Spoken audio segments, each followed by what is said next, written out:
এই ভাই শোনেন, ছেলেরা তোমরাও শোনো। নবী সাল্লাল্লাহু আলাইহি সাল্লাম বলেন, এই জমিনের তলদেশ থেকে যখন সবকিছু উপরে উঠে আসবে, তখন অর্থ সম্পদ, হীরা জহরত, মণি মুক্তা, স্বর্ণ রৌপ্য এগুলো স্তূপ আকারে উঠে আসবে জমিনের উপরে, মানে হাসরের মাঠে। তো নবীজি একেবারে স্পষ্ট হাদিস, নবীজি সাল্লাল্লাহু আলাইহি সাল্লাম বলেন, তখন এই স্বর্ণ রৌপ্য, টাকা পয়সা, হীরা জহরত এগুলো, এই অর্থ সম্পদগুলো আল্লাহর কুদরতে কথা বলবে। স্বর্ণের টুকরা কথা বলবে, কথা বলবে, রৌপ্যের টুকরা কথা বলবে, এগুলো কথা বলবে। কথা কি বলবে?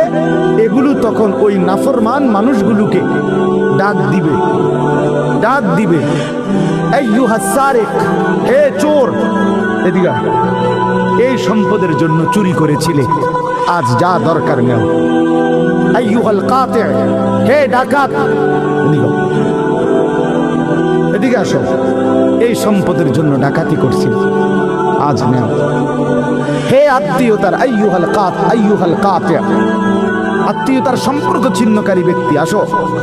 এই জন্য ভাইয়ের সাথে যুদ্ধ করছো, বোনের সম্পদ নষ্ট করছো, চাচারে সম্পত্তি দাও নাই, এই জন্য, এই দুনিয়ার জন্য নেও, এখন নাও, এখন যা লাগে নেও।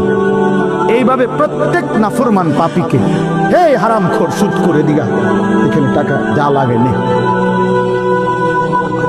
নে বাটপার, এখান থেকে টাকা নেই, কি পরিমাণ টাকা দরকার ছিল নে। এইভাবে রাসূল